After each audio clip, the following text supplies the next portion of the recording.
Good morning. Morning. Good morning, Rabbi, and everyone else. Good morning. Rhoda. So my virtual image reflects how I'm feeling this morning. Really high, up. Andy, And הצלחת? Are you in? He isn't yet. Yeah. He didn't realize he needed to register. So and he Chrome. So he's with me on the phone. He'll be there in a sec. Hi, Boker Tov, everyone. Shalom.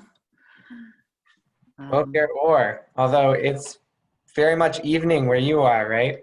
Yes, it's totally night. Unfortunately, because we moved to the last week, or a week and a half ago, to Sha'on Choref, to when we call it, winter savings. And let's listen to him. Are you okay, Andy?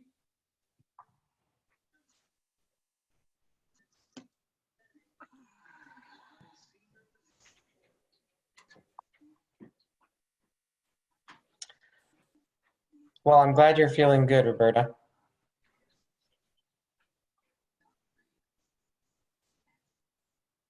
Are you not? Well, I'm pretty down about Rabbi Jonathan Sachs dying. Yes. He's one of my intellectual heroes, and he was very young, and there were so many more years of his life. He was in the middle of writing a new translation of the Tanakh that I think would have been really, really astounding. And just, yeah, that was a real big loss for all of us. And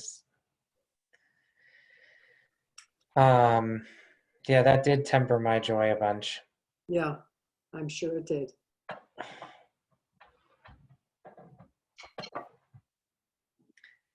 Yeah, and I'd been praying for him every week. I wonder when we pray for people's health, if in some way we're doing it to make ourselves feel better in our helplessness to really do anything. Like if you can't do anything, the least you can do is say a prayer. Yeah, except I think it's also can be very powerful. Yeah. I mean, not just in dealing with our own sense of helplessness and powerlessness. I had read about a study, I think it was in San Francisco, where they had different groups praying for people. And in some cases, the people knew they were being prayed for. And in other cases, they didn't know. And they did have a correlation between being prayed for and either feeling better or recovering. So perhaps in some cosmic sense, it does make a difference. Yeah. Shalom. Aha. This is Andy signing in as me. Yeah, I figured that. There he is. Okay, I'm gonna bye, Andy. Maybe Rabbi Rafi will be able to change. Rabbi Spitzer. I knew him as a Rafi before he became a rabbi. Rabbi Spitzer. Did I spell your name? Did I spell your Hi, name Andy. right? There we are. Andy, did I spell your name right?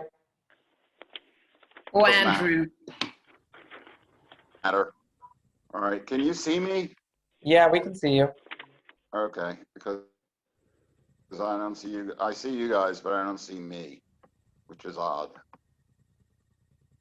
Um, No. All right. I see 4 people there. I don't see myself, but no. So I see Andy, there's 4 much people there. more people. But you can see. There's- But you can see We can see you. me. Oh, there we go. Now I got everybody. Great. Well, we're very excited this morning to welcome Rabbi Andrew Sachs from the Masorti movement in Israel, as well as Devorah Greenberg, who works for Masorti Israel and helped to set this up. I'll just say personally, as Devorah was just saying, she and I go back to Camp Ramah in New England, and I know there are other Camp Ramah New England people on this call might have also known Devorah. It's possible.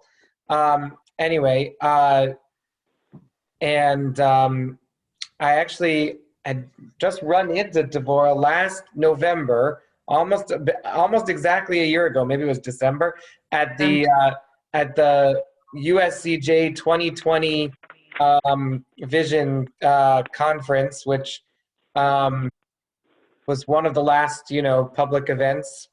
I mean, it was in the last few months of public events. Now we don't do public events anymore like that. But it was so nice to see her and reconnect. And then a little while later, we were in the middle of the pandemic and looking for wonderful opportunities for education and growth and connection. And as some of you might know, we had planned as a congregation, well, I had been planning with a bunch of congregants to begin advertising a congregational trip to Israel for this coming June.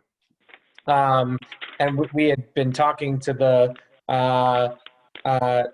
tour company, and we had gotten all of this planning for publicity, and we were just about to submit the down payment for that trip when COVID happened, and now we're not going on a trip next June, like this coming June, and I'm only hoping that we'll be able to go the following June, but we'll have to wait and see.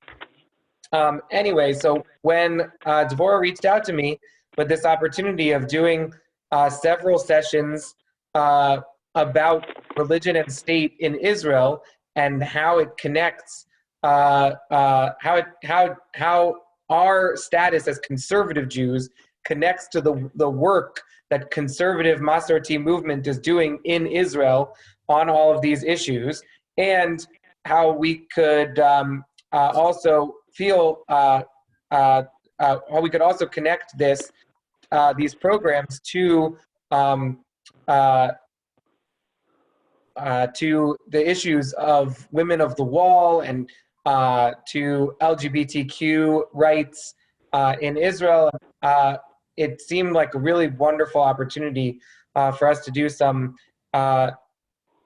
education and some learning. So this is the first of 3 sessions, and it is my great pleasure to welcome Rabbi Andy Sachs, who is the president of the Masorti Israel Rabbis, RA and Masorti. I forget exactly what your title is.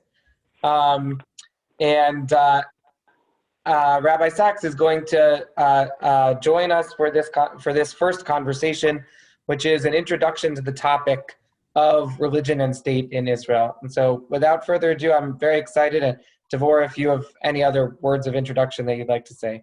Yeah, I want to first thank you for inviting us to your congregation. I know how much you want to visit us here, and this opportunity that sort of COVID, I don't know if it's a silver lining, but it's sort of enabling this kind of discourse that we can have. Even though you're not able to come here, we're able to visit your congregation. And I just want to add my role in the Masorti movement as the director of education. I wouldn't be here if it wasn't for Camp Ramah in Palma. I'm like the poster child of modern Orthodox Israeli who comes to camp and to the United States for the first time. And after quite a few years, here I am, a member of a Masorti congregation and very passionate about what's going on. So Rabbi Spitzer, you talked about how your congregants can connect to what's going on in Israel, but I really want to tell you that because of you, I am the Jew I am today. So thank you for that. And one of these programs are brought to you by the Masorti movement, but also by the department or an institution within Masorti that is called the Jewish Pluralism Watch, which is an institution that Masorti established 7 years ago when we realized that I think there's a conversion bill that Rabbi Sachs will be able to talk about the whole conversionism, but a conversion bill was passed in the Knesset, in the Israeli parliament. And it was so frustrating for us, and it affected not only Israeli conservative Jews, but also Jews all over around the world, that we said we have to be more influential on what's going on in the Knesset. And we established the Jewish Pluralism Watch, which mostly monitors what goes on in Knesset and tries to be transparent on what goes on with the members of Knesset and with the bills that they offer to the Israeli public and to the Jewish people, and also really working closely with the members of Knesset to influence them in Jewish pluralism. And we have what I run as the educational department, where we mostly meet with young Israelis and tell them this is what's going on in terms of religion and state, and this is how we encourage you to become activists, but also meeting with conservative congregations, mostly in North America, because we really strongly feel that you are partners in this political activism. And I think this is a time, especially what's going on in the United States, how much we feel that our voice needs to be heard, and it has a power to change things. So Rabbi Sachs, who is my colleague and is the director of the Rabbinical Assembly in Israel and the director of the Religious Bureau of Affairs. Rabbi, would you want me to introduce you? Because I have your bio here, or do you want to tell the group about yourself? No, that's good enough. That's good enough. Okay, so That's good Rabbi enough. Sachs. So first, I'm really happy to do this, and I'm glad we're doing it today, because if we had done it Friday, probably most of you would be glued to your screen seeing which states are blue and which are red. But now that that's virtually behind us, we'll concentrate on the topic today. When I went to, in rabbinical school, there's been a tradition over the decades that the senior rabbinical student give a sermon. But years ago, when Mordechai Kaplan taught there, he would give a Dvar Torah every Monday morning on the Parshat HaShavua, and he would ask a student to give a Dvar Torah on Thursday. And inevitably, what would happen is Kaplan would be critical of the sermon that the student had given. So one student thought he had a brilliant idea. Back then it was all he's. He had a brilliant idea. When Kaplan gave his sermon on Monday morning, or his Dvar Torah, the student wrote down every word, every reference, every verse from the Bible, every story from the Midrash and the Talmud. And Thursday morning, when it was the student's turn to deliver his Dvar Torah, he repeated Kaplan's words word by word. He gave the exact same Dvar Torah, and when he finished, Kaplan said, "That was the worst Dvar Torah I've ever heard. The references were poor, the stories were poor. How dare you show up in my class with a Dvar Torah like that?" And the student said, "But Rabbi Kaplan, that's the Dvar Torah that you gave on Monday." And Kaplan said, "That's correct. That was Monday. Today is Thursday, and I've grown since then." That, it turns out, is a true story. Thank you for those who are laughing.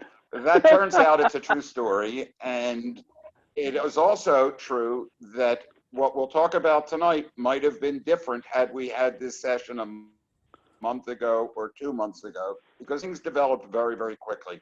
I remember when they opened the first, and by the way, if some of you have a question, to either raise your hand or ask the question. If you're muted, you can, in the comments to the rabbi or Devorah, you can send in your question. When McDonald's opened its first restaurant here in Jerusalem, it wasn't kosher. It's still not kosher. It wasn't kosher. You could buy a cheeseburger, you could buy a hamburger and milkshake, but by the way, an aside, on Pesach, only you could still buy a cheeseburger, but you can only buy it in a kosher for Passover roll, because the rules were different for Passover kashrut than daily kashrut.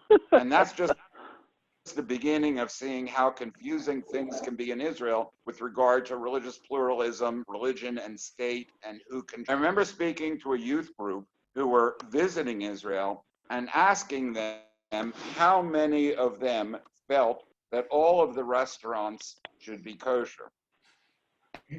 And Jerusalem, it's the capital of Israel, and not only in Jerusalem, but in Western Jerusalem, which is almost entire restaurants, all have to be kosher. And I asked for a show of hands, and about half the hands went up saying the restaurant should be kosher. It's the Jewish state. So I picked on one kid, and I asked, and he said, well, I think that in the Jewish state, Jewish values, Jewish traditions should be part of our everyday life. And so the restaurant should be kosher. And I said to him, do you think that it should be the law that you can't hold your girlfriend's hand while walking down the street? That a married woman must cover her hair? That it's forbidden for a woman to wear a dress in public? That gay rapes should be illegal? And he said to me, no, of course not. I'm not a radical. And I said, well, the line. How Jewish the Jewish state? There are people who have suggested that the United States is a country large enough to have 3 time zones, 4 if you count the Rocky Mountain time zone. And Israel is a very small country, but it seems we have 2 time zones ourselves here. Rehov Jaffa in Jerusalem. On one side of the timeline, it's the 19th century, and on the other, it's the 21st century. And that's the way we have to live because religion, in essence, affects every aspect of daily lives. In the United States, people talk about the separation of religion and state. And by and large, there is a separation of religion and state. I know it says, in God we trust on the money. I know there are 10 commandments in many courtrooms, but by and large, there is no imposition of a specific religious view.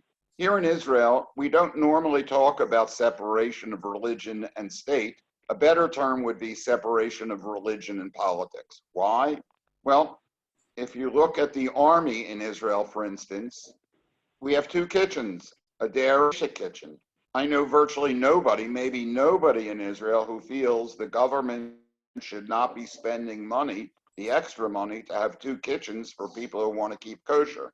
And so the idea of separation of religion and state really is not parallel to what it is in the States. But the separation of politics is something that we in the Masorti movement have long advocated for. And over the course of the next little bit of time, you may see why. I'm going to touch on any number of areas where religion, religious pluralism, religion and politics coincide or collide. I hesitate sometimes in that some of this may sound critical of Israel. And when I speak, I know today Israel is in a precarious position in college campuses amongst disaffected Jews, in particular young Jews, and I hesitate to say things that are critical. On the other hand, those of us who truly support Israel and a vision of Zionism that will reflect our values know that if we are going to make change, we need to be honest. And so we'll talk about a variety of areas. I also want to make clear that when I speak of the Orthodox, it's unfair to paint all of the Orthodox with one brush. In the Orthodox world, there are those that are Haredi, often called ultra-Orthodox. I don't really like the term ultra-Orthodox because ultra implies something that's really, really good. For instance, ultra Tide gets your clothes incredibly clean. So I prefer the term zealously Orthodox, but Haredi or ultra-Orthodox is the most widely used term. Then you have people who are called religious nationalists. By and large, people who wear a knitted kippah, by and large, support the settlements over the Green Line and may or may not accept the idea of a Palestinian state alongside a Jewish state. And then you have more liberal, open-minded Orthodox as well. However, within the Knesset, you've got the ultra-Orthodox who have political positions, who have members of Knesset who have a very strong voice and affect what happens in the government, including what happens in how we deal with Corona here in Israel, which is something I'll also touch on. So just to start, imagine the following scenario. Sam and Sadie meet shortly after World War II. They fall in love. They decide to get married. Sam uses his GI benefits to buy one of those homes in Levittown. And most of you probably know what the houses in Levittown look like. Little boxes on the hillside. What are they made of? Anyone? What are the little boxes on the hillside made of? Ticky-tacky. Ticky-tacky. That's right. They're all made of ticky-tacky and they all look just the same. So Sam and Sadie have their little home and they have 3 wonderful children, 2 sons and a daughter. One son becomes a doctor, one son becomes a lawyer, and the daughter marries a doctor, which in those days, that was good enough. And they have grandchildren, and the grandchildren go to Jewish day school, and they couldn't be happier. And then Sadie says to Sam in the retirement years, you know, I was the president of the Yaski chapter of Hadassah, and we're a Zionist movement. Let's fulfill our Zionist dream by moving to Israel. And they do that, and they have many happy years here in Jerusalem. And at the age of 97, Sam has a stroke and he dies. Sadie goes to her Masorti conservative rabbi. Again, Masorti is what we call the conservative movement everywhere out of North America. She goes to her Masorti conservative rabbi and says, Rabbi, I'd like you to officiate. I'd like Sam to be buried in a plain wooden coffin. I'd like a simple service graveside. Saying Kaddish will be me, my 2 sons, and my daughter. And the rabbi says, I'm terribly sorry, but I won't be able to officiate. He won't be able to be buried in a wooden coffin because here in Israel, the rules are that you can only be buried with a shroud, no coffins, unless it's a military cemetery. And you and your daughter Kaddish until the ceremony is completely finished. Everybody walks away, and then if you remain, then you can say Kaddish. Now that seems outrageous to US American sensibilities, but in Israel, almost every aspect of religious life is in the hand of the ultra-Orthodox, the zealously Orthodox. And that applies to so many different areas. For instance, an area in which I'm most involved, and here there may be questions or I may forget to touch on a specific area, so if you'd like, you can interrupt me. If in the United States, somebody belonging to your shul goes to your rabbi and wants to be converted to Judaism, that person can be converted, join the Jewish people, apply for Aliyah if they want to move to Israel under the law of return, which gives citizenship rights to anybody who is either born to a Jewish mother, or for that matter, a Jewish grandparent, or Jewish father, or converted to Judaism by a recognized Beit Din, a recognized rabbinic court. And the courts in Israel have deemed that the government of Israel must recognize those rabbinic courts that are served by conservative Masorti and also reform rabbis. So if somebody in your congregation converts to Judaism, they can move to Israel. They can be registered as Jewish. You're registered by religion in the Interior Ministry and become a citizen with almost all the benefits of citizenship. The one real benefit you will be denied is the ability to marry in Israel, which we'll come to later. But that's because there is no civil marriage in Israel. There is only religious marriage. And religious marriage is performed through the official rabbinate, and the official rabbinate will not recognize that person who was converted by a conservative rabbi as Jewish. And so the couple cannot be married in Israel, at least in a marriage that will be recognized by the state. What might they do? They have a few options. They can live together and be registered in the Interior Ministry as a common law couple, or they can go abroad and have a civil ceremony. For instance, the most common place where that's done is in Cyprus, so that they can have a civil ceremony in Cyprus, and then they can come back to Israel, where if they choose, a Masorti conservative rabbi can perform the chuppah. They perform many, many, many of those each year. But so you have an odd situation where a conservative rabbi can perform a wedding virtually anywhere in the world and have it recognized by the Jewish state, except in the Jewish state. If they perform the wedding then it is not recognized by the state or by the rabbinate. So that if somebody grows up in a Masorti conservative congregation here in Ashkelon or in Beersheba or in Jerusalem and wants to be married by the rabbi with whom they grew up, they will have with a civil ceremony elsewhere.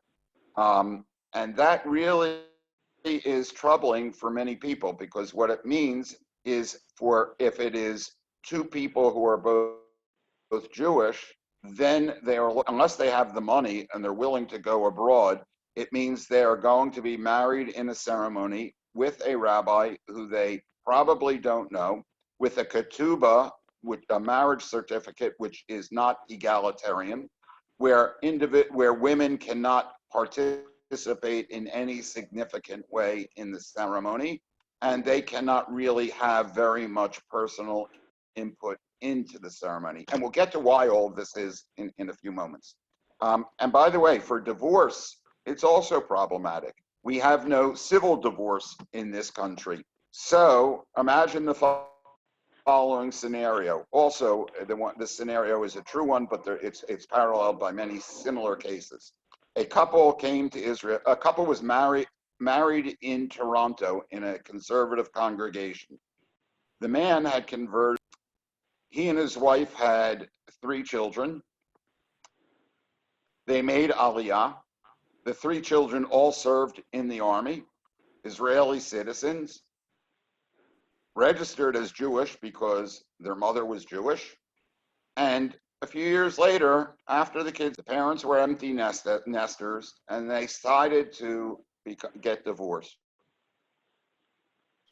Well, there is no civil divorce in Israel, so they needed to go to the official chief rabbinate. And in Israel, the chief rabbinate means that every 10 years in Israel, there is an election where all sorts of people have input, members of Knesset, local religious councils, and they decide who's going to be the chief rabbi. And it's not enough. We can't have one chief rabbi.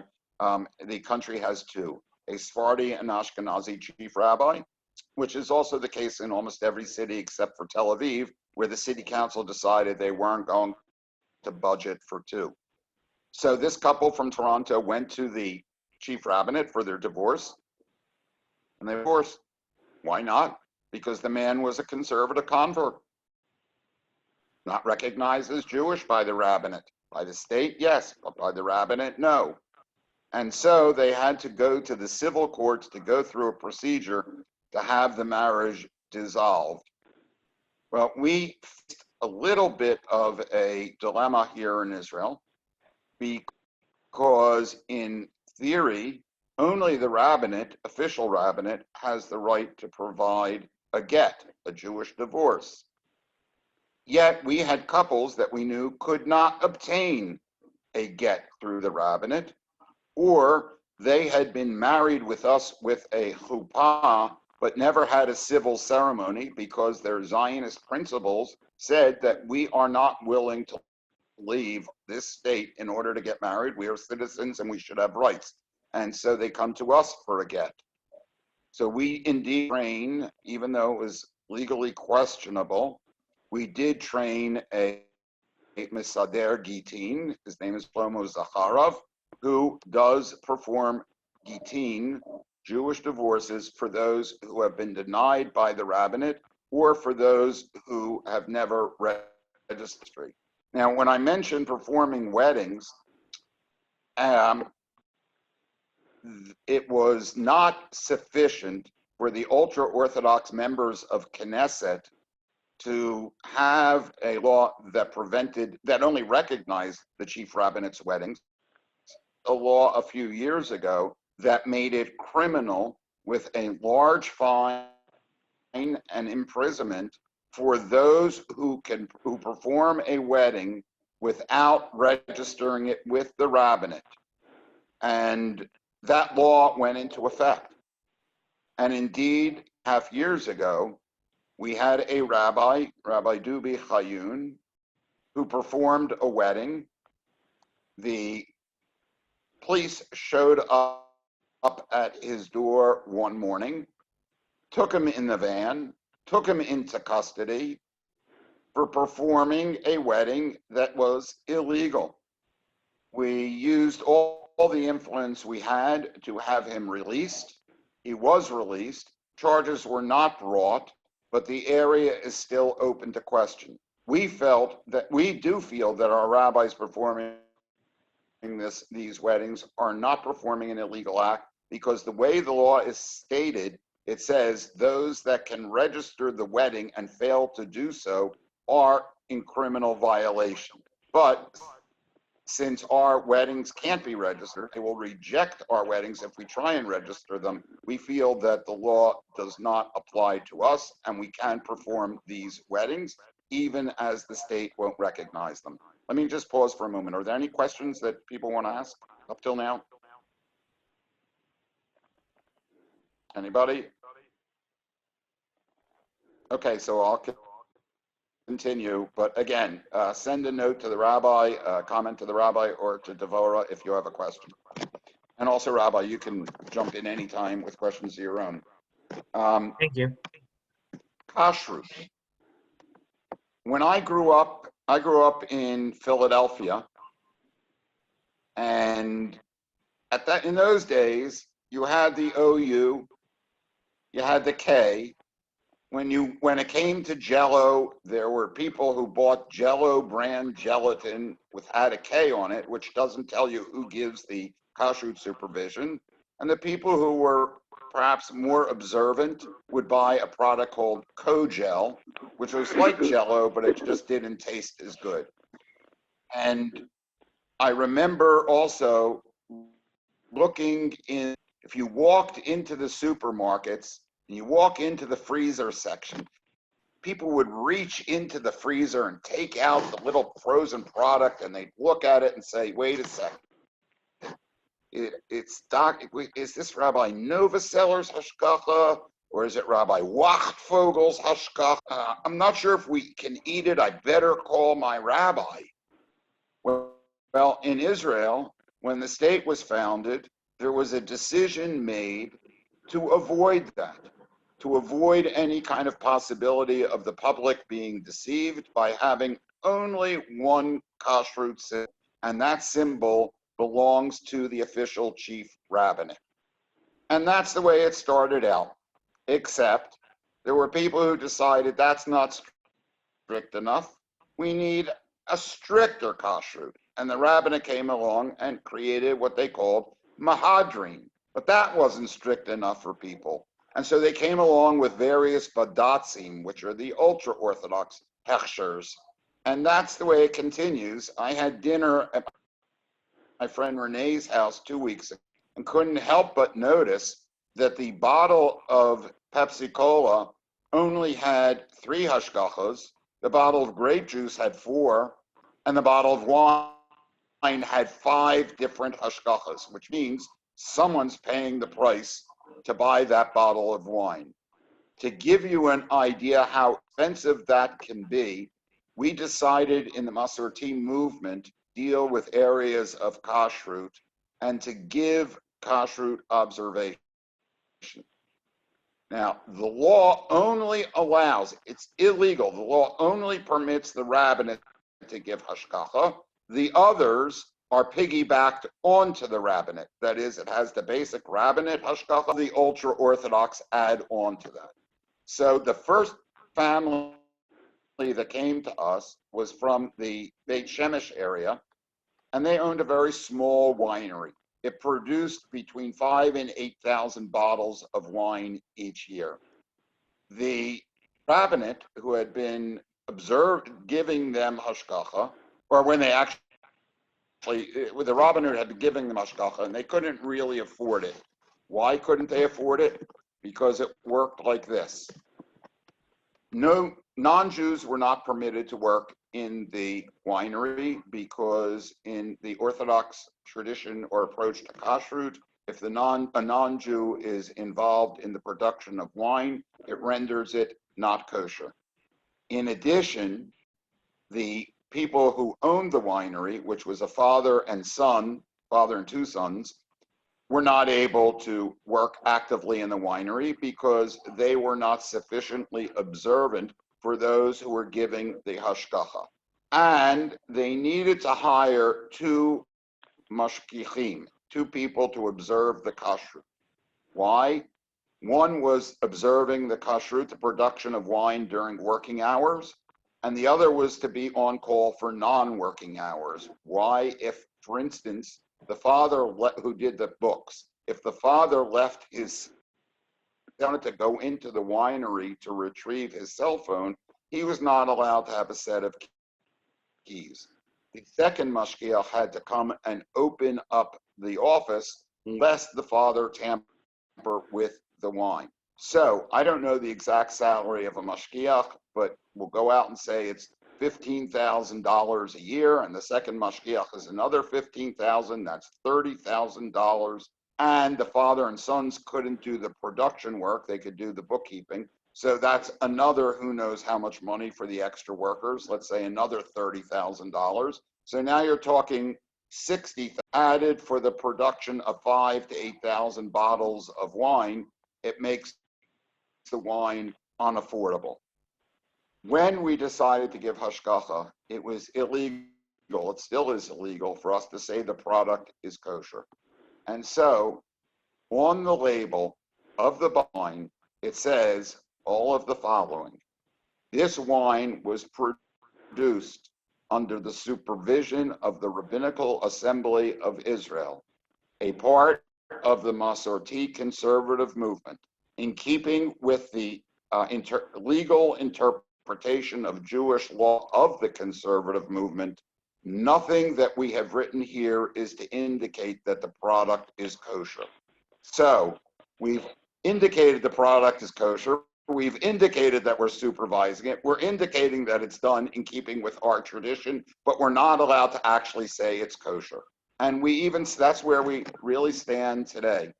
And there are many things that have gone into the decisions of the rabbinate as to whether to allow a product to be supervised.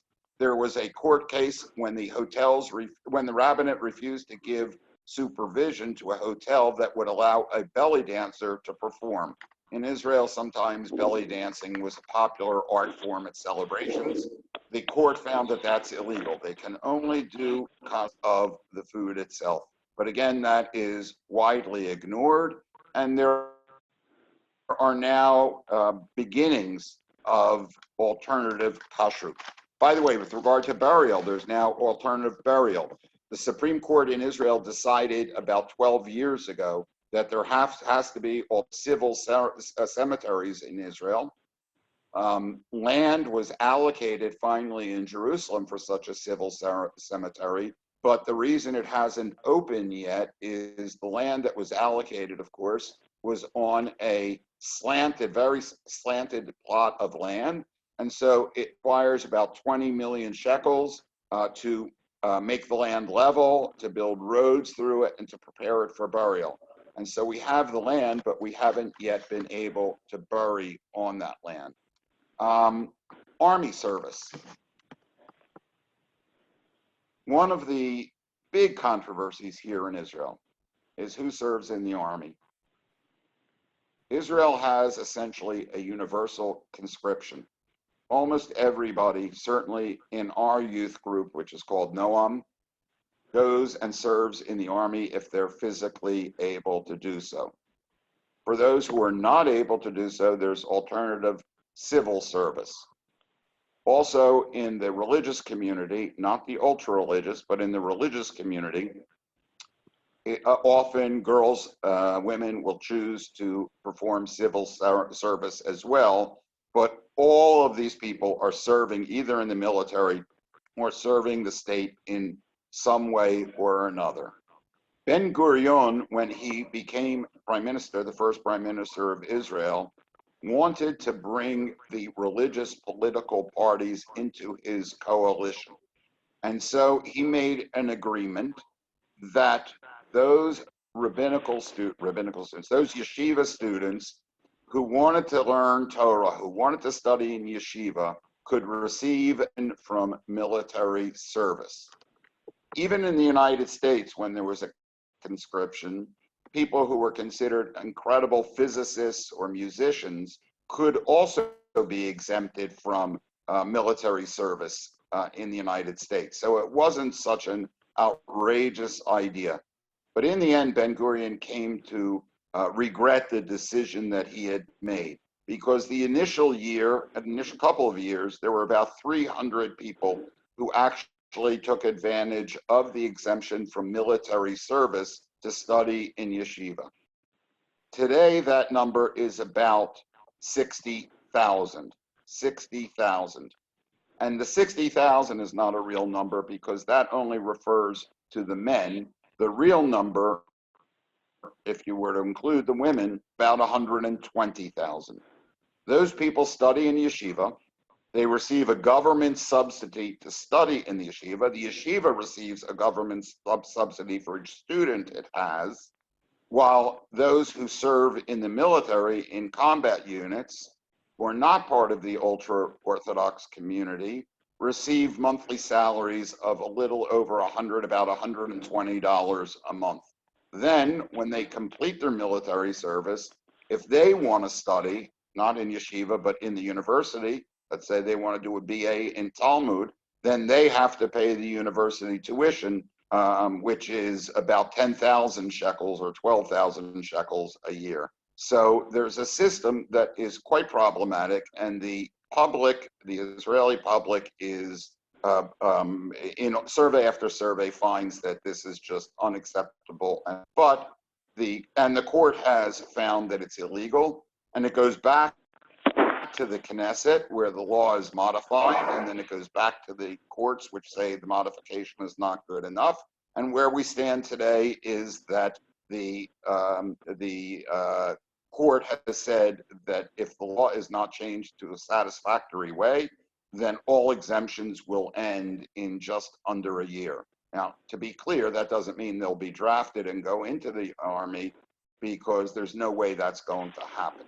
The ultra-Orthodox community believes that their study of Torah protects the Jewish people, and they also feel they do not want their young members of the community exposed to secular society. And on a personal level, I can sympathize with that.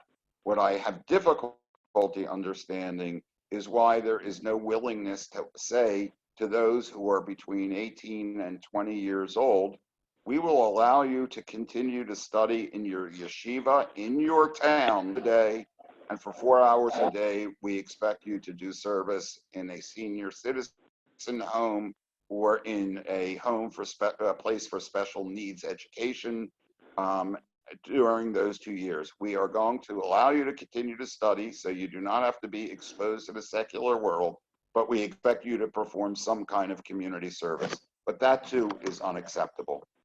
There are just a couple more things that I want to get to. How did all this come about? Rabbi, we're supposed to finish by 6:45, is that correct? I think that sounds great. Okay. Because I don't want to go over, and I do want questions. When the state was founded, there has never been a government in Israel we have 120 members of the Knesset. So in order to have a majority, you generally need at least 61 votes. There has never been a government that did not rely on the votes of the religious political parties or know that they would need them in a next election. And so concessions were made one after another, and that created the situation we have today. And then you have what's called the status quo understanding, that the religious parties are willing on condition that the status quo is maintained and there is no change that is made in the way the religious things operate. So, for instance, in Israel, in Jerusalem, buses do not run on Shabbat. For those of us who are observant of Shabbat, that's a nice thing. It creates a real nice atmosphere. Let me not take this phone call that's coming in. Hold on. It creates a nice Shabbat atmosphere. There are no buses, and it's easier to walk around. By the way, in Ashkelon, there are also no buses on Shabbat until Shabbat afternoon when the soccer games end, and then the buses start before it's dark in order to take people home from the soccer games. So it's different in each city, but why should buses run? I'm happy to see them not run, but what it really means is that there's a difficult situation for the elderly and for those who are poor.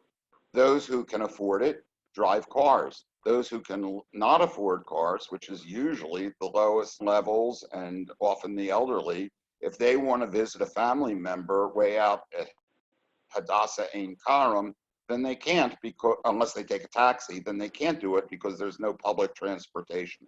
So it's a difficult decision to decide whether should we have transportation or shouldn't we. But the reason it happened was there is in order to achieve a majority in the Knesset, as I said, requires the votes of these particular political parties. And I'm not going to touch really on everything involved in the Kotel, the Western Wall, and the controversies around it, except to say that when we did enter into an agreement for an egalitarian section, it was the first and only time that the government had officially entered into negotiations with the reform and conservative movements. And initially, the Haredim were happy to see that happen because it meant, okay, these egalitarian people are going to go to the southern section of the Kotel and they'll be out of our hair. But when the news broke in the Haredi news press, the Knesset members received pressure from the rank and file to cancel the agreement because they did not want the government to be able to have an agreement that recognized the reform and conservative movements. One more topic I do want to touch on, just one more, and that's Corona. Corona, I know, is raging in the United States right now. In Israel, the first wave, Israel shut down very quickly and got it more or less under reasonable control. The positivity rate was low, the hospitalization rate was low, and we were doing well. But as happened in many other places, the success that we had and the fatigue from on the part of people who are confined to their homes and the unemployment, Devorah, who was on this with us, and myself, we were sent home from work on unpaid leave for several months because our income for our movement became dramatically reduced because people didn't have money to make contributions. The federations didn't have the money that they had before. Foundations were unsure about their income. And so most of our staff was put on unpaid leave. By the way, we agreed to it because we recognized that this was the only way that the movement would be able to survive. Then things opened up way too soon. The schools opened up, the stores opened up, and Corona got out of control. The two areas where it was most out of control is the Arab population and the ultra-Orthodox population. Why would that be? There are a whole slew of explanations. The sociological explanation for all of that is that the ultra-Orthodox communities have the least amount of, we'll call it global information flowing into their homes. Computers, by and large, are not permitted in the home. Smartphones are not permitted. In Israel, we have what are called kosher phones. The kosher phones, you cannot use Zoom, you cannot use WhatsApp, you cannot do an internet search, you can make a phone call, and you can text. That's it. In the yeshiva world, until you are married, you can only have a kosher phone. Once married, those that are a little bit more liberal or those that need the phones may use them, but otherwise they are taboo, which means that what we were viewing on television, what we were hearing on the radio, what we were reading in the newspapers was not necessarily filtering down to the local Orthodox communities. Within the Arab communities, the Palestinian communities, there is a certain level of distrust of the Israeli media. And so information may be coming into the community, but there was a trust of that information. In addition to that, wedding celebrations, both in the Palestinian and in the Haredi communities, especially the Hasidic communities, tend to be very, very, very large. These become super spreaders. Do not have the appropriate information, then you have no reason to obey the government order that either prohibits weddings or limits it to 10 people or 20 people, whatever the limitation was at that particular time. And so the levels of spread of corona in Israel, in the ultra-Orthodox communities and in the Arab communities, took off way, way out of proportion to what it was in the secular communities, where it was also too high. Add to that the demands of many of the rabbinic leaders, such as the rabbi for the Vishnitz Hasidim, who had given an active order 2 weeks ago to completely ignore government orders that no more than X people could congregate in a home, that no more that synagogues must be closed. There could not be a minyan in a synagogue. There could only be a minyan outside, and that was limited to 20 people, and that had to be with distancing and masks. The Vishnitzer Rav ordered his people to ignore the government regulations. There were several Hasidic weddings where there were hundreds and in fact even thousands of people who came to celebrate. In the Palestinian community, there were widespread weddings with guns being shot, not at people, being shot for celebration, and it was very difficult to get that under control. And so the Haredi community indeed suffered illnesses way out of proportion to anybody else. That is beginning to change, but again, it hasn't changed completely because the ultimate authority with regard to how people behave is the Moetzet Chachamim, the council of rabbis who makes these sorts of decisions. Okay, so I've covered a huge amount of areas. I'm happy to take any questions, comments. And again, I do want to point out that I'm hesitant because much of what I said was negative. But on the positive side, I would like to say a few things. One, we are performing several hundred conversions a year. We are now converting about 4 or 5 infants each month who were born with the help of a surrogate mother in the United States.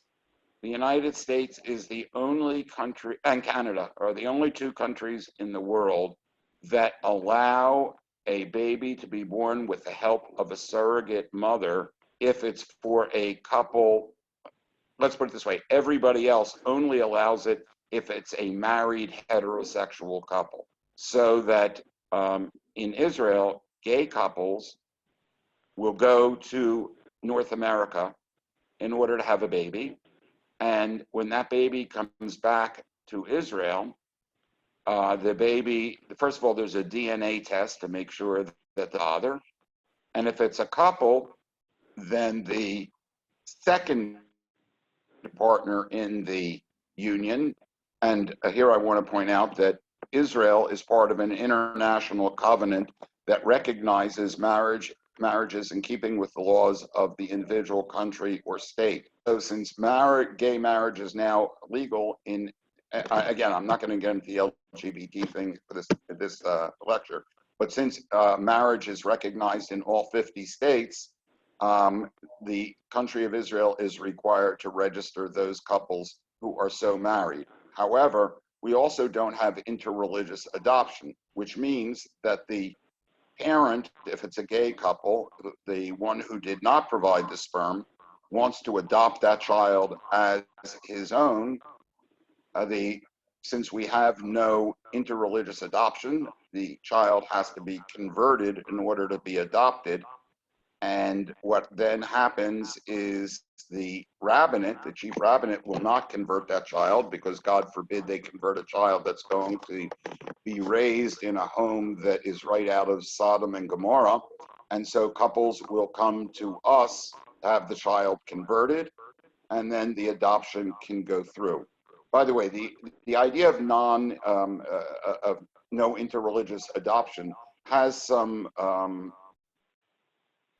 the idea that we don't really want, for instance, you don't the government wants a child to be raised perhaps in the religion or the tradition or the culture into which it's born. But the problem is that in Israel, there are very, very, very few healthy Jewish infants available for adoption.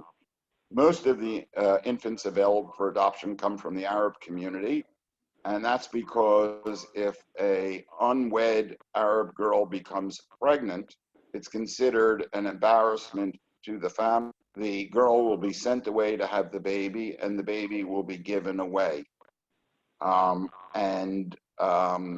There's really not a demand for adoption within the Arab community because the families tend to be larger and tend to be less affluent. And so if there is a healthy baby born in the Arab community, it ends up coming to the Jewish community, and the baby does need to be converted in order to be adopted. But we do indeed do about 4 or 5 of those adoptions a month. We had a crazy one recently where it was a single father who was not gay, but when he went to the rabbinate for conversion, they insisted on sending a social worker to his home because most of the people who do want to convert babies born with help of a surrogate mother are gay. So they wanted to send a social worker to look at his home to make sure he wasn't gay. And I don't know exactly how you do that, but the father said, up till now, that's a red line, and I'm not going to cross it. And he came to us for the conversion. We had another case where a family in the area where our offices are had 5 children, natural-born children, who went to a government religious school. And it was a family of Kohanim, and they adopted another baby. And they wanted the baby to be converted because they're going to be the parents and the baby's going to grow up in that family. And the rabbinate said, we will only convert the child if you give the baby a different family name. If the child is converted and has the name Cohen, everybody's going to think it's a Cohen when it's not. And the family said, we're not about to give our sibling, what's going to be the sibling for 5 kids, a different family name than we have and the other kids have. And they came to us. So, there's a lot that goes on. But in addition to having everything that I said up till now, we also have a rabbinical school. We have a Tali program, which is Tigbur Limudei HaYahadut, which adds extra Jewish classes to the secular public schools, which has about 120,000 kids in its program. We have a kibbutz Hanaton, which is a Masorti where we have a pre-army program and various educational programs. We have Adarabba, which is, we have about 25 schools who special needs schools, where there's a year-long program at bar bat mitzvah age, where the children learn Judaism and prepare to be called to the Torah.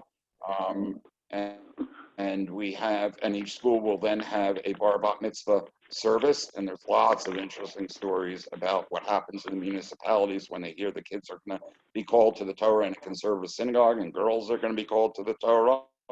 And that has now been expanded to a Beit Midrash study for special needs adults, and we're about to start a program for special needs seniors. So there's a lot that goes on in terms of being hopeful and changing things. And right now we have about 40 rabbis who are graduates or more, who are graduates of our rabbinical school in Israel. We have about 70 congregations and chavurot. We have about 25 congregations with rabbis. And there's really a lot of reason for hope. One area I didn't touch on, but I think is also, I just want to mention, is developing communities outside of Israel. Some of you may have heard of the Abu Yedaya, who are Jews from Uganda. They had been living as Jews since 1919, halachically Jews. They were not Jews keeping with Jewish law. During Idi Amin's time, they were oppressed and many were killed.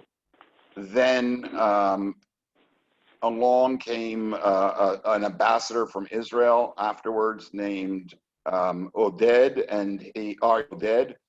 who came across the village and began to give them information about Judaism. And then in the early 90s, there was a backpacker from Brown University who came across the village and spent time there, bringing him up to Judaism as we know it. And in 2002, conversions were performed for the members of the community so that they became Jewish in keeping with Jewish law. And one of the leaders in their community, Rabbi Gershon Sizimzu, went to rabbinical school at the Ziegler Rabbinical School, and he became a Interior Ministry refuses to recognize those people as Jewish because the criteria state that the conversions must occur in a community that has a Jewish infrastructure. And again, there's some logic to that. If you live in Malta and want to convert to Judaism, there is no Jewish community in Malta, and the rules require that you be a part of a Jewish community. However, in the case of Uganda, and there are cases like this in Latin America, in particular Colombia, Peru, Brazil, and other places, and the Jews of Uganda, the Abu Yedaya, also have a community in Kenya.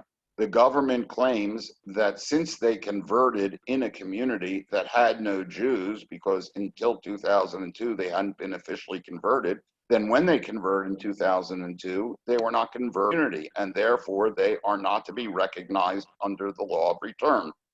The Jewish Agency came along in 2009 and said, well, we do think that there is a community to be recognized. Anyone converted as of 2009, which is the year they finished rabbinical school and went back to the community, may make aliyah. Again, the Interior Ministry won't allow it, but the Sochnut will. So you have an absurd situation where the rabbi of that community, who himself was converted in 2002, is not eligible to make aliyah because he was converted in what was considered a community that didn't have any Jews, but the very people he converts can make aliyah in theory and be registered as Jews. So we come into all sorts of odd kinds of things. But in the end, little by little, we are fighting for the rights of these communities. And I want to say, I'm not here to ask for money, not here to ask for contributions, and I'm not going to ask for them. But each one of these cases requires us to go to court. And one of the areas we don't have a budget for is the legal rights of these people, which are very important for us to fight for. Rabbi, I saw your hand. Oh, yeah.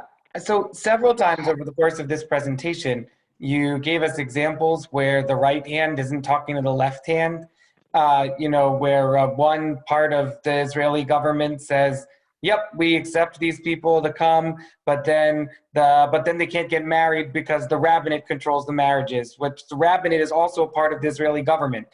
And, the case you just shared of the Interior Ministry disagreeing with the Jewish agency. And it feels like you've got a system over there where the government's multiple departments and parts aren't, don't have any kind of consistency or like they're not talking to each other. They're like working at cross purposes. And that feels sort of weird from a perspective of like functioning government. Sort of curious about in what ways that struggle between the various parts of governance in the Jewish state affect your work in terms of how you make challenges in the courts. Excellent question. What you just said is quite true. And unlike in the United States, where hopefully, although not in reality necessarily, people are appointed as members of the cabinet. The president will choose people to be members of the cabinet who have expertise in a certain area, so that hopefully you have somebody who has in education who will head up the education department, somebody who has military service might head up the Veterans Administration. In Israel, these are political appointees, and the Interior Ministry, for instance, has been except for a couple of years, has been over the last few decades exclusively in the hands of the ultra-Orthodox who make policy. We have gone to court, and almost every time we win. And so, for instance, in the area of conversion, the courts have decided over the course of the last 30 years in individual decisions, because they only decide on the specific case that's in front of them. They do not want to give broader decisions. So a first decision was made that somebody converted non-Orthodox abroad could be registered as Jewish if they came to Israel, then a decision that they could make aliyah. A decision was made that if somebody studies for conversion here in Israel but goes abroad to complete the conversion, they could come to Israel and be registered as Jews. Then a decision was made that if you are an resident or citizen and you convert non-Orthodox, then you can be registered as Jewish. It has yet to decide, or let me put it this way, it is yet to give its decision as to whether a non-Orthodox conversion in Israel entitles you to citizenship. And so you have, just as you cited, the absurd situation. For instance, Helga comes to Israel to do a doctorate in Jewish thought from Norway and spends 5 years doing her doctorate, has started a postdoc. She is interested in Judaism. She goes to Shabbat services every week. She goes to friends' homes for Shabbat, and she wants to convert to Judaism. Since she does not have an Israeli ID number, she is not a citizen, she's here on a student visa, she can't convert here and have it recognized by the state. She can't really go back to Norway for a conversion because the Jewish community there is very, very small, and it's difficult to be an observant, practicing Jew there, and she's built her life here. So we have a crazy situation where she cannot convert with us here in Israel, but she can study with us here in Israel, and then take a flight over to London to our European Beit Din, come back with her hair dripping wet from mikveh water, and be registered as a Jew and be a citizen. Not if she converts with us here in Israel. I hear some chuckling in the background there. So indeed, it is a screwed up system, but case by case, we virtually always win in the court. I am quite optimistic long term, short term, less so. But since I think that that the studies that have done by the Israel Democracy Institute have shown that amongst the Jewish population, 70% of the Jewish population wants the non-Orthodox movements to have status and to be recognized. They are upset with the fact that that approximately 50% of the men in the ultra-Orthodox world do not work for an income, which means they're on the government dole, and as their population increases, there will be, in theory, a smaller portion of the population to support them. By the way, there's another way to look at it that I see, and that is globalization has led to you can't live in a ghetto and not look out. And so in the ultra-Orthodox world, you have a lot of young people who look around and see that the Israelis have cars, they have nice apartments, they may go overseas and travel. When they have a baby, they buy a brand new stroller, right-hand stroller, and want some of those things for themselves. And the only way to have it is to have money, and the only way to have money is to work outside the home. And or get enough charities. We do see an increasing number. What's that? I get enough charities to support them. See an increasing number. Yeah. Go ahead. I see that Steve has a question. Yeah, please. I don't only have to unmute, but I have to get my microphone on. You mentioned that a lot of the Israeli population seems to be supportive of liberalizing the religious organizations. In spite of that, it seems like every election we find the right wing and the religious parties are controlling the government. Do you think there's prospects for changing the political regime where it might be possible either to force the rabbinic authorities to accept Masorti or reform participation in the former religious structures, or to essentially to modify the laws so that the rabbinic authorities would lose their monopoly over Jewish religious provision? If that can't be done, politically it certainly looks very difficult. How much more can the Masorti movement do if it has to remain in the face of this opposition from the rabbinate? I think that there's much more that can be done. I don't believe in general in throwing money at a problem, but since not all Orthodox rabbis in Israel receive government salaries, but virtually all rabbis that receive salaries are, the same holds true for synagogues. However, there are inroads, and people are people understand that they need options. People understand that you cannot have, people will not tolerate, people are not tolerating that there is no option, civil marriage, civil burial, and so forth. And so there is pressure to make those changes, and those changes will come through compromise and concessions with the ultra-Orthodox parties, who probably will be willing in some cases in return for funding, even higher funding of their systems, to allow perhaps for some liberalization, but most of it's going to come not through legislation, but through the courts. And as I said, almost every time we have brought a case to court, we have been victorious. And I think that a lot of change will come about as a result of our employing the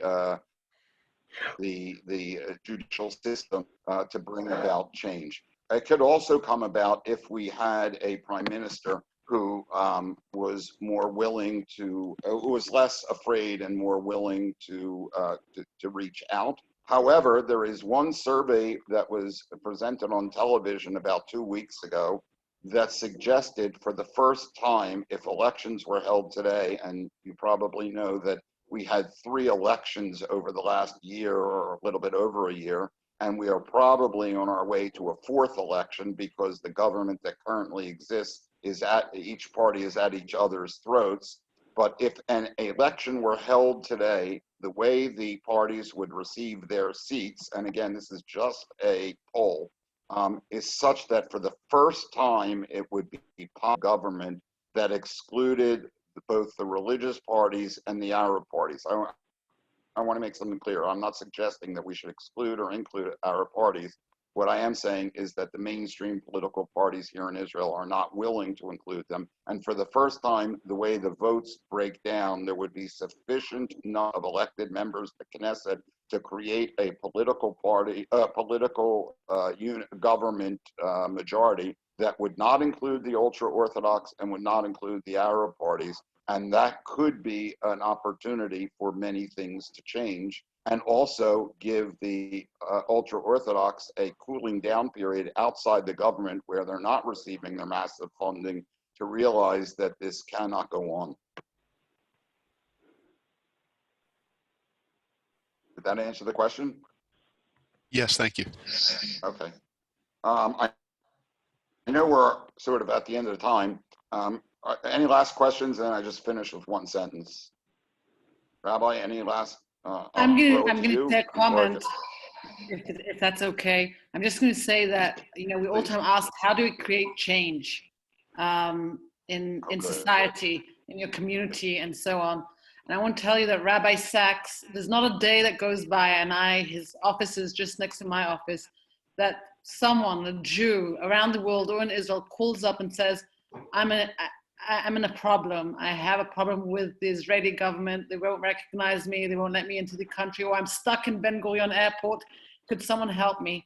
And Rabbi Sachs is the Don Quixote. He's the one who fights everyone, and he doesn't leave any single person behind. And I just think it's a privilege, I know, for me to work with you, Rabbi Sachs, but really his fight for anyone who reaches out to him is really admirable. So thank you, Rabbi, for all the work you've been doing for the last thank you. And people often ask, well, why I don't live in Israel? Why should this concern me? You know, we didn't live in the former Soviet Union, but we cared very much about the Jews of the former Soviet Union. We didn't live in South Africa, but we cared very much about apartheid in South Africa. It is your right as a Jew to make your voice heard as to what happens in Israel. Perhaps not for specific security issues, but for other issues, to help develop the vision of Zion that we would like to see happen. And we would not have succeeded in the areas of conversion in some of the small breakthroughs we've had for government funding, were it not for the support of the North American Jewish community. And if people are interested, Jewish Pluralism Watch, which Devorah mentioned earlier, puts out a regular bulletin. Most of them are in Hebrew, but we put out a monthly bulletin in English. It does not, it's not a begathon. It doesn't ask for money. It will allow you to stay up to date on everything that members of the publicly or in the press with regard to religious pluralism. And if anybody has follow-up questions, feel free to get my email address from your rabbi, and I'd be happy, or Devorah, I'm sure, would be happy to add you to those lists or to answer the questions, or if you want to help in any way with the legal struggle, we can do that as well. And let me just finish with one thing. At the end of Birkat HaMazon, the grace after meals, we conclude by saying, Adonai oz le'amo yiten, Adonai yevarech et amo b'shalom. The first half of that verse is, may God grant peace to Adonai, may God grant strength to his people Israel. We have been fortunate in this time, in our lifetimes, to see the realization of that verse. Israel has, relatively speaking, a strong economy, a strong army, a strong educational system. The second half of that verse is Adonai yivarech et amo b'shalom. May God bless his people with peace. I believe that we will ultimately come to a peace agreement with each of our neighbors. I'm not saying there necessarily will be peace, but we'll come to some sort of peace agreement with each of our neighbors. And so my understanding of that, may God bless his people with peace. May God bless us, the Jewish people, with peace and the ability to live with respect and tolerance for one another. So thank you. I want to just express my sincere gratitude to Rabbi Sachs for sharing with us this morning, and for the really engaging presentation about the mess and the hope that is the Masorti movement in Israel. I look forward to our next meeting in this series, which is on Sunday, December 6th, also at 10:30 a.m. Eastern Time. And the topic of that is the Kotel, Women of the Wall, and we're having the opportunity to hear a presentation and to engage with Tammy Gottlieb, who is the Vice Chair of Women of the Wall, and her presentation will also be really engaging. While this program was an introduction, it is not, each of these programs can also be viewed independently. So if you have people that you know in your life that might be interested, please do share with them that we're doing this. And also this program will be available on our website within the next couple of days. So people who missed this opportunity, perhaps because it's 70 degrees and sunny outside, will be able to catch up. I just want to mention that this whole series is partially underwritten by the generous contribution of our Education Endowment Fund, which made possible for us to connect with the Jewish Pluralism Watch and the Masorti movement in Israel, and to bring these programs here.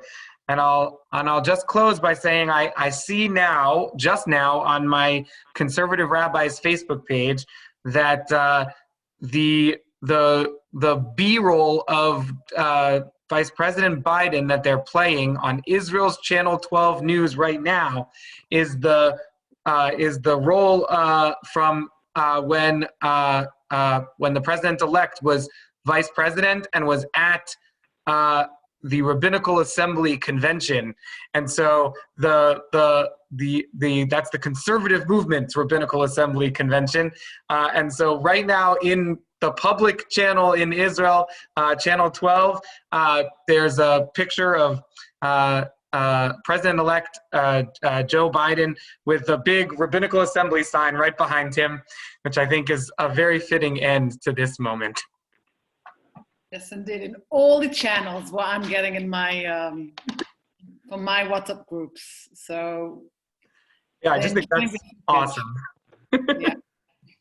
All right, thank you. Bye-bye. Thank you. Tada rabba. Shalom. What's up?